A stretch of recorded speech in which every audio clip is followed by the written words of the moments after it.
नमस्कार विद्यार्थी मित्रांनो, डबल अकॅडमी या ई लर्निंग प्लॅटफॉर्म मध्ये आपल्या सगळ्यांचे स्वागत आहे।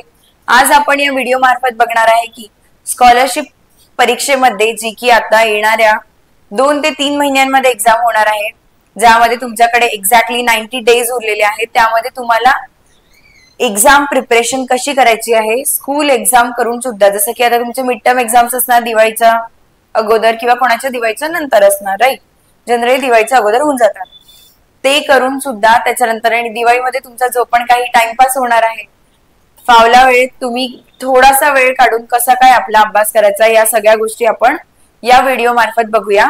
तर व्हिडिओच्या शेवटपर्यंत रहा माहितीपूर्ण अपडेटसाठी। व्हिडिओ आवडल्यास व्हिडिओला लाईक करा, चॅनलला सबस्क्राईब करा, बेल आयकॉनला प्रेस करा, म्हणजे असेच माहितीपूर्ण अपडेटेड व्हिडिओ तुमच्यापर्यंत येत राहणार। आपल्याकडे स्कॉलरशिप इयत्ताच्या न्यू बॅचेस सुरू झालेल्या आहेत, इयत्ता 5वी साठी पण आणि इयत्ता 8वी साठी पण। त्यामध्ये आपण जुन्या प्रश्नपत्रिकांचे विश्लेषण म्हणजेच PYQ अनालिसिस घेतो, ज्यामध्ये तुम्हाला कळणार की लास्ट इयर मध्ये जेवढे पण एक्झाम्स झाले त्यामध्ये कोणत्या प्रकारचे क्वेश्चन विचारले गेले, ज्यानुसार तुम्हाला तो एक आयडिया येऊन जाणार की मला कोणत्या प्रकारे प्रिपेअर करायचं आहे आणि कोणता टॉपिकवर जास्ती भर द्यायचा आहे आणि कोणता इझी जातो आणि हार्ड जातो। ठीक आहे, हे सगळं PYQ अनालिसिस मधनच होतं। आम्ही ते तुम्हाला स्वतः करून देतो, तुमचा तेवढा एफर्ट वाचतो। त्यानंतर आम्ही तुम्हाला टेस्ट सिरीज अवेलेबल करतो, ई बुक नोट सुद्धा अवेलेबल करतो, जे की तुम्हाला प्रॅक्टिस आणि रिव्हिजन साठी कामात येणार। जेव्हा तुमचा पूर्ण सिलेबस कंप्लीट होऊन जाणार तर आपल्याला जास्तीत जास्त टेस्ट सिरीज द्यायची गरज असते, जेणेकरून एक्झाम एन्व्हायरमेंटचा तुम्हाला सवय होऊन जाऊ। या सगळ्या गोष्टी तुम्हाला एक्झाम साठी फायद्यात असतात। आणि आपल्याकडे तुमच्या लाईव्ह लेक्चर बघण्याची सुविधा उपलब्ध असते, ज्यामध्ये तुम्ही डाऊट सेशन पण विचारू शकता। डाऊट सेशन असतं, तुम्ही डाऊट विचारू शकता। जर लाईव्ह बघणं नाही पॉसिबल झालं, तुम्ही रेकॉर्डेड फॉर्म मध्ये पण लेक्चर बघू शकता आणि ते रेकॉर्डेड लेक्चर तुम्ही डाउनलोड करून किती पण वेळा बघू शकता, जोपर्यंत तुमचा डाऊट क्लिअर होत नाही। मग अशा सगळ्या फॅसिलिटीज सोबत आपल्याकडे बॅचेस कंडक्ट करतात, तर त्या बॅचेसची प्राइस सध्या ऑफर पिरियड मध्ये फक्त आणि फक्त 1000 रुपये आहे। तर त्वरा करा आणि दिल्या गेलेल्या नंबरवर कॉन्टॅक्ट करून तुम्ही आपली बॅच जॉईन करून घेऊ शकता।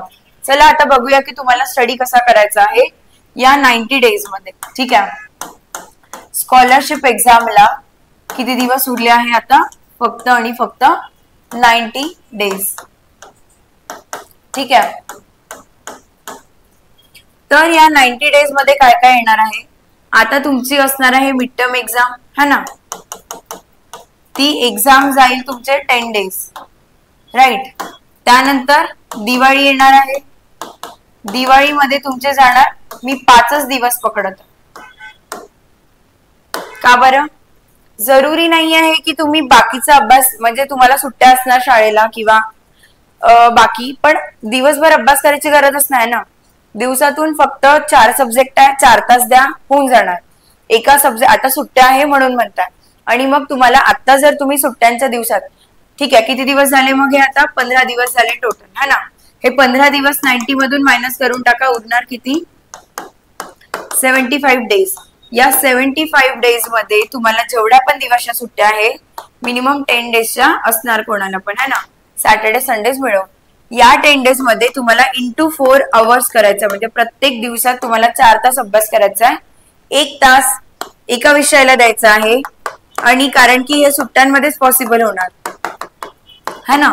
मग जेव्हा शाळा सुरू होणार तेव्हा तुम्हाला इतका वेळ मिळणार का एका तासाला, कारण की तुम्हाला शाळेचा पण अभ्यास करावा लागणार, हा पण अभ्यास करावा लागणार, आपले लेक्चर्स पण बघावं लागणार।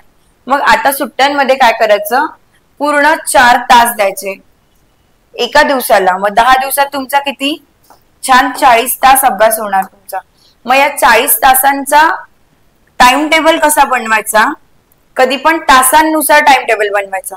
तुम्ही काय करणार आहे, एका तासात एक विषय घेणार आहे। मग जर कोणाची कॅपॅसिटी जास्त असते, कोणाची कमी, मग कोणी एका विषयातला पूर्ण एक टॉपिक कंप्लीट करू शकतो एका दिवसात। मग त्यांचे 10 दिवसात एका सब्जेक्टचे 10 टॉपिक कंप्लीट होणार, राईट। म्हणजे या 40 तासांमध्ये त्यांचे 40 टॉपिक कव्हर होणार जवळपास। पण कोणाला जर 2 दिवस लागत आहे, अर्धाच टॉपिक कव्हर होता, 20 टॉपिक होणार, पण 20 तर होणार ना।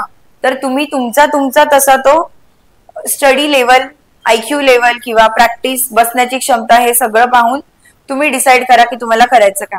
हे 40 तास मध्ये हा पूर्ण 75 दिवस सिलेबस नाही सांगत आहे मी, ठीक आहे.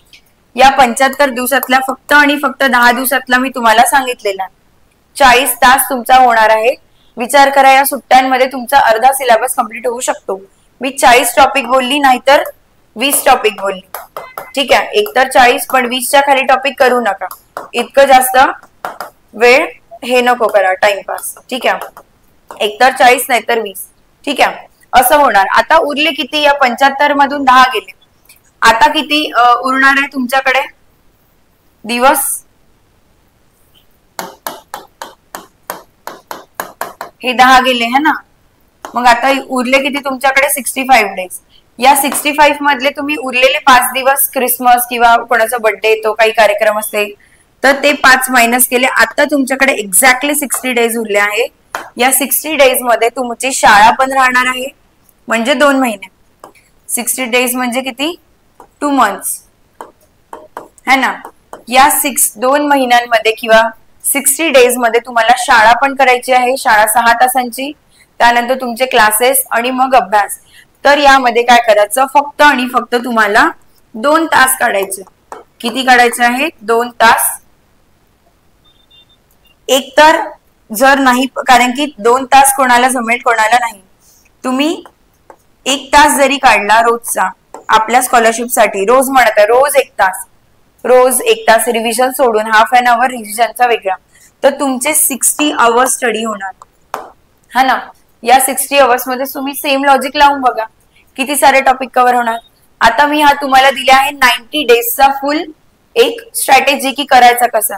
आता जर तुम्हाला हे स्ट्रॅटेजी सब्जेक्ट वाईज पाहिजे असेल की मॅम इंग्लिश मध्ये काय करायचंय, रिझनिंग मध्ये काय करायचंय, गणितात काय आणि मराठीत काय, जर तुम्हाला असं पाहिजे असेल तर तुम्ही कमेंट करा, मी तो पण अपडेटेड व्हिडिओ आणेल, ठीक आहे. आता तुम्हाला समजलं 90 डेजची स्ट्रॅटेजी कशी करायची आहे. तर जर तुम्हाला माहिती आवडली असेल, व्हिडिओ आवडला असेल तर व्हिडिओला लाईक करा, चॅनलला सबस्क्राईब करा, बेल आयकॉनला प्रेस करा. Thank you so much.